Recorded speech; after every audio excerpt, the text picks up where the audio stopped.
Yahweh, eres un magén, o sea, escudo. Para mí, mi honra y el que levanta mi cabeza.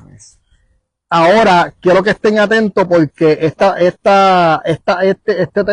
texto bíblico, el 4, fue el que me voló la cabeza.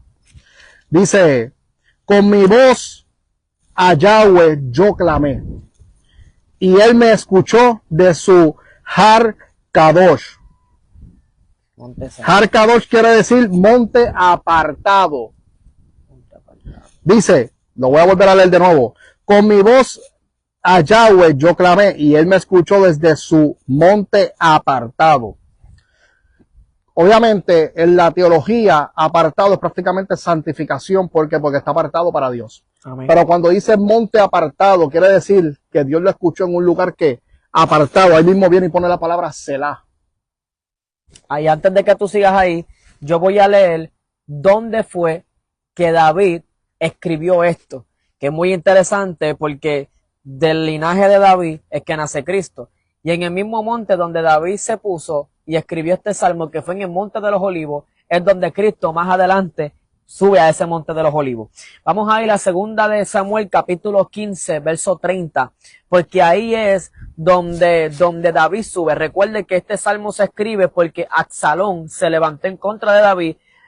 Absalón cogió el trono de David y lo estaba persiguiendo para matar, por lo cual David se ve con la obligación de huir. Usted sabe que segunda de Samuel capítulo 11 habla que iba a venir juicio, ¿verdad?, a la vida de David por causa de la caída con Betsabé, y usted conoce toda la historia. La espada nunca se apartará de tu casa, y etcétera. Y esto que estaba viendo David era consecuencia, ¿verdad?, de lo que él mismo había provocado. Entonces, en segunda de Samuel capítulo 15, verso 30, aquí es donde se escribe el famoso Salmo capítulo 3. Para darle un poco de trasfondo de por qué se escribió esto y de dónde viene. Dice así la Biblia: David continuó subiendo por el camino del monte de los olivos. Oiga eso, qué coincidencia, aunque no es coincidencia, que en el mismo monte donde David estuvo, Cristo más años más adelante también estuvo ahí. Y precisamente los dos se sentían de la misma manera. Mira qué cosa interesante. Y en el monte de los olivos. En el monte de los olivos vemos que un David sube al monte de los olivos luego del proceso que él estaba pasando. Pero vemos cómo Cristo sube al mismo monte, pero antes del proceso que él iba a afrontar. Oye la diferencia, que esta palabra yo lo prediqué en la iglesia de él con el tema blindados con el escudo de Dios. Yo no sé si él se acuerda que Dios ese día habló un mensaje tremendo, la gloria del Señor. Sí, me acuerdo, una presencia muy bonita. Y era algo interesante porque no es lo mismo que tú te apartes para Dios luego de que tú vives un proceso, a que tú te apartes de Dios antes del proceso que vas a afrontar. O sea, Jesús sube a este monte antes de ir a la cruz. Pero David subió a este monte luego de que pasó por la cruz, ¿verdad? Haciendo una comparación del proceso que él estaba viviendo. Entonces, mira lo que dice. David continuó subiendo por el camino del monte de los olivos, llorando según subía, la cabeza cubierta y descalzo. Yo había desglosado todo lo que significa esto, pero ahora pues no lo recuerdo muy bien, pero yo había desglosado esto cuando lo prediqué. La cabeza cubierta y descalzo. Y toda la gente con él tenía la cabeza cubierta y lloraban según subía. O sea que cuando David escribió el salmo estaba de luto. Uno de ellos le dijo a David, Ahitofel, que era su amigo íntimo confidente, que lo había traicionado cuando se unió con Absalón por la rebeldía y por el rencor que tuvo, porque la nieta de Ahitofel era Betsabé y fue la mujer que David honró, por lo cual Ahitofel, que era el consejero de David, que la Biblia dice que consultar con él era como consultar con la misma palabra de Dios, este hombre acarió rencor con David y traicionó la amistad que tenía con David, por eso conspiró en contra de él. Wow. Entonces dice Ahitofel, que significa hermano de la locura, significa su nombre. Está entre los conspiradores con Absalón. David dijo, te ruego, Yahweh, desconcierta el consejo de Ahitofel, hermano de locura. Cuando David llegó a la cumbre del ascenso, o sea, del monte, donde él adoró a Yahweh, Ushaí, que es Usaí, el otro consejero, que fue donde Dios puso la gracia para que Absalón se dejara llevar del consejo de él y que Dios turbara el consejo de Ahitofel. Dice Usaí el Arquí, el mejor amigo de David. vino a su encuentro con su túnica rasgada y tierra en su cabeza. David le dijo, si vienes conmigo serás una carga para mí. Pero si regresas a la ciudad y le dice a Absalom, rey, yo seré tu sirviente, así como fui el sirviente de tu padre en el pasado, así que ahora seré tu sirviente, entonces tú podrás frustrar el consejo de Ahitofel. O sea, Ahitofel, hermano de la locura, para mí. Y vamos a dejarlo ahí. Es muy interesante esto. Tú te preguntarás, ¿verdad? Yo creo que Jonathan no llegó a finalizar el salmo, ¿verdad? No. Finalízalo. Y si tienes algo que aportar, Dice, para ya entrar después. yo me acosté y dormí y desperté porque Yahweh me sustentaba. No temeré a millares de pueblos que a mi alrededor se han puesto contra mí. Después dice, levántate, oh Yahweh, sálvame, oh mi Elohim, porque tú has herido a todos mis enemigos en la mejilla, y los dientes de los rechaim, o sea, de los impíos o malos, tú has quebrado. A Yahweh pertenece la salvación, y sobre tu pueblo es tu bendición. Selah. Wow. Oiga, qué interesante. Vemos cómo David, usted ve cómo David está comenzando quejándose, porque eso es una queja. Wow, Señor, tú has visto cómo se han multiplicado a mis adversarios. Y para yo poder acompañarlos a ustedes, lo voy a leer en la Reina Valera ahora. Oye cómo dice, oh Jehová, cuánto se han multiplicado mis adversarios, muchos son los que se levantan contra mí. Vemos que David está haciendo una oración de desesperación, una oración de una frustración, pues estamos hablando de que incluidos en esos enemigos está su propio hijo. Y vemos cómo David se queja, pero luego que aparece el Selah, que al parecer David hizo una pausa en su oración y David comenzó a meditar. Yo quiero que usted sepa que la oración no es lo mismo que la meditación. Pastor, ¿cómo así? ¿Cómo así? Bueno, cuando tú vas a Josué capítulo 1, versículos 7 y 8, cuando Dios le está dando unas instrucciones a Josué, Dios le está diciendo a Josué, medita en mi ley de día y de noche, no te aparte a diestra ni siniestra, para que todo lo que tú emprendas prospere. O sea, cuando Dios le está diciendo a Josué, medita en mi ley, Dios no le está diciendo a Josué que lea la palabra. Ni Dios tampoco le está diciendo a Josué que Dios le va a hablar por medio de la palabra. Dios lo que le está diciendo a Josué, cada vez que tú estés en un momento en el que tú no sepas qué hacer, necesito que tú te detengas y que tú hagas una pausa y que tú comiences a pensar en la palabra. Comienza a concentrarte en lo que está en la Torah. Obviamente era lo que estaba en ese momento. ¿Sabes? Es en ese momento en la que cuando tú no encuentras dirección, en la que cuando tú tienes algún fracaso, cuando tú sientes algún tipo de desesperación, es en ese momento a donde tú te detienes y tú comienzas a pensar lo que está en la palabra. Y Dios comienza a ministrar lo que ya tú conoces de la palabra para que tú puedas entender por qué camino se va a direccionar esto. Ok, búscame el libro de los Salmos, capítulo 4, versículo 4. En la de nosotros, la Reina Valera. Reina Valera. El siguiente capítulo. Exacto. Ajá. La Sefer Dabar dice, tiembla y no peques, comunícate con tu propio corazón sobre tu cama y calla. Después dice Selah. Ahora, la Reina Valera interpretó el Selah prácticamente. Pon ahí lee el versículo 4. Temblad y no pequéis. Meditad en vuestro corazón, estando en vuestra cama y callad. ¿Sabes? El problema es que la gente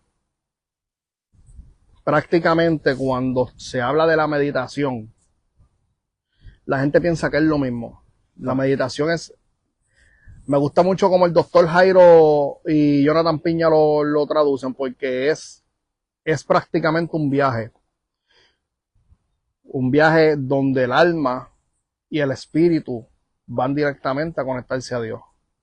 ¿Sabes? La meditación no es cualquier cosa. Yo digo que la meditación es mucho más fuerte que la oración. Claro, porque la oración es cuando tú pides. La meditación es cuando Dios habla contigo. Por eso es que la meditación es manifestación pura. ahí no se trata de reprensión, no se trata de intercesión, no se trata de petición, no se trata de oración. La meditación es cuando es Dios quien está hablando directamente contigo. Y no tiene que estar hablando. Puedes estar envuelto en la presencia. Es meditación, Dios Por está eso, ahí. cuando el trato es de Dios hacia ti. Lo que No pasa es cuando que, es de oye, tú hacia ¿qué es Dios. lo que pasa? La gente piensa que para entrar en la meditación hay que orar. No. Y muchas veces para poder orar hay que meditar. Wow. La gente, la iglesia personalmente, oye, la iglesia en Puerto Rico cogió un auge de reprender mucho los demonios, de no, que vamos a reprender los demonios ahora en el nombre de Jesús, y en todas las iglesias estaba metido Satanás. Y todas las iglesias veían al mismo diablo. Todas las iglesias veían al mismo demonio. Mas, sin embargo, cuando tú estudias, te das de cuenta que donde está Dios no puede haber demonio. Donde hay una iglesia que manifiesta el celá de Dios, no puede haber demonio. Escucha lo que yo estoy hablando. Porque la meditación atrae la presencia, es pura presencia. Muchos de ustedes se preguntarán, ¿por qué razón tú dices eso, Negrón? Para la gloria del Señor, yo tuve un antes y un después en mi ministerio.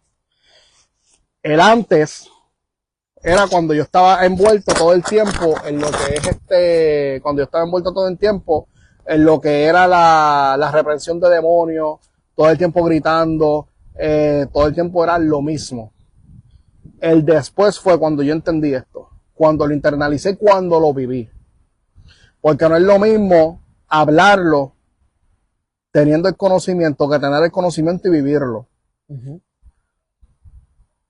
Ahí es en donde se separan muchos cristianos. Entonces tú entiendes que hay muchas personas que no han podido meditar porque la mayoría de su oración la viven reprendiendo demonios y por Pues eso, claro. Por eso al final del día no pueden conectarse. Pues claro. Yo he tenido experiencias donde yo estoy meditando en Dios y, bueno, en la misma iglesia, estaba predicando, en una ocasión yo estaba predicando y me acuerdo, estábamos en Ramos Antonini. Mientras estaba predicando, el Señor me llevó en el celá. En una ocasión hubo una persona que me preguntó, ¿por qué tú callas tanto? Y yo le dije, no es que yo callo porque yo quiero, yo callo porque en la predicación me gusta entrar en ese nivel de meditación. Porque es mi lugar seguro en Dios. Escucha la palabra que te estoy diciendo. ¿Por qué? Porque la gente se deja llevar mucho por los dones en los altares. La Biblia dice que hay que escudriñar los espíritus a ver si son de Dios. Y la realidad es que Satanás viene a imitar la manifestación de Dios. ¿Sabe? Hay mucha gente que por estar a la ligera se ha perdido de la vivencia del celá de Dios. Hay mucha gente que por estar a la ligera han recibido profecías de bendición falsa. O sea que tú estás llegando a la conclusión que por eso fue que David subió en una condición al Monte de los Olivos a orar, pero luego de que él compone el Salmo, él baja en una condición diferente a la que subió. Pues claro. ¿Y qué fue lo que tú crees que pasó? Igual que Jesús. ¿Y qué fue lo que tú crees que pasó en el Monte de los Olivos? La Biblia lo dice, el celá. Es que no es lo mismo ni se escribe igual. Te voy a decir más. Tú puedes estar oprimido, angustiado. Cuando tú vives en ese nivel de atmósfera, se va todo eso. No es lo mismo.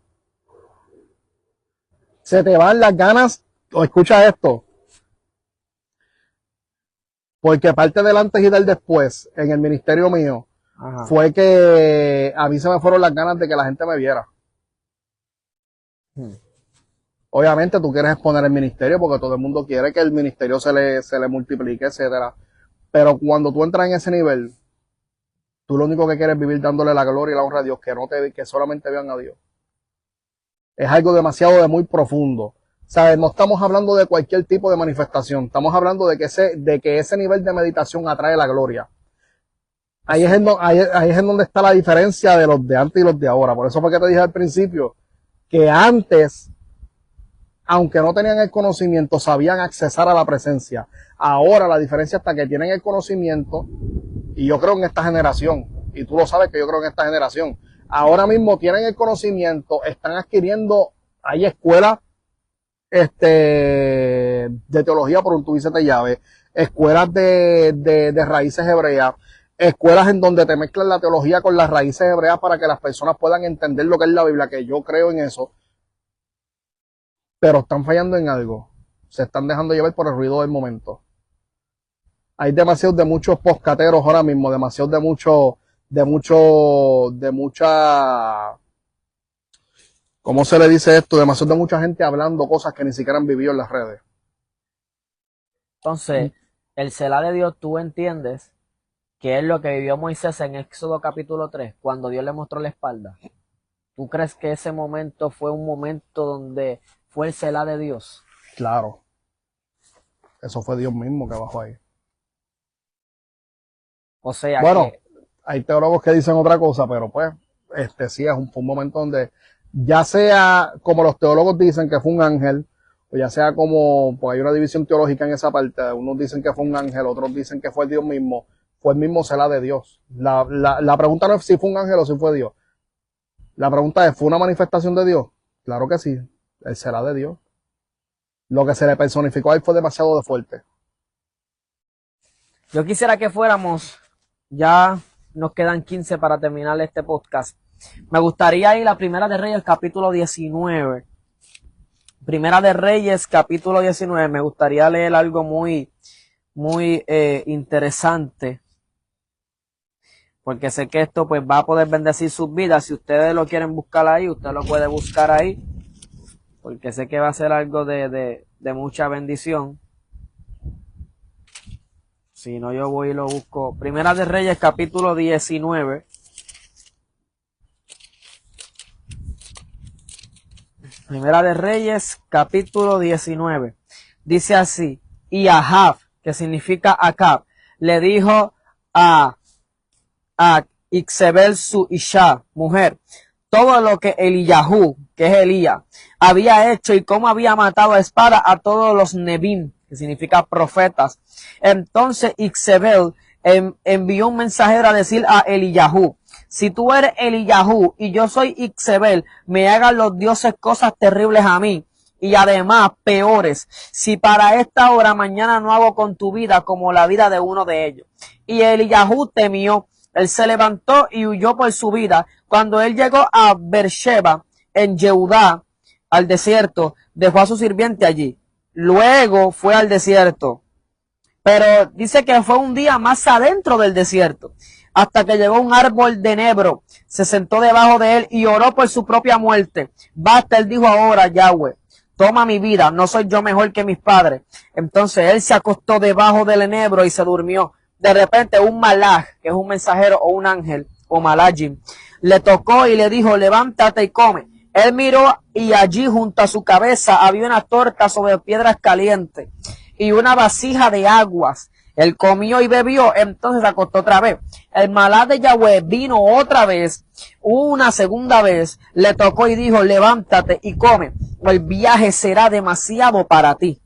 Él se levantó, comió y bebió, y por el vigor, la fuerza de esa comida, viajó por 40 días y noches hasta que llegó a Oref, el monte de Elohim. Y ahí quiero hacer una pausa. Oiga esto, qué interesante. Elías hizo una hazaña. Usted sabe lo que pasó con los profetas. Dios descendió fuego a través de Elías, una cosa terrible. Pero en el momento en que Jezabel comenzó a hacerle la amenaza, dice la Biblia que él salió huyendo en Beerseba o Beersheba, dejó a su criado y se adentró más al desierto. Lo que Elías hizo estuvo bien. ¿Por qué? Porque Elías fue para un lugar apartado, fue para un desierto. El problema fue que él fue al desierto para orarle a Dios y para pedirle a Dios que Dios lo matara. En ese momento tenía que haber un Selah. En ese momento Elías solamente tenía que estar ahí esperando las instrucciones, que era lo que venía próximo. Yo prediqué un mensaje en Canadá con el tema, no recuerdo muy bien, pero sé que el tema decía, desenfocados de la oposición y enfocados en la próxima manifestación. Y yo hablaba que Elías, en cierta manera, partió de esta tierra en vergüenza, porque Dios nunca determinó que el ministerio de él llegara hasta ese punto. Hay teólogos que entienden que por eso es que el espíritu de Elías tuvo que venir sobre Juan el Bautista, porque se quedó una parte, una asignación de Elías que no se pudo completar.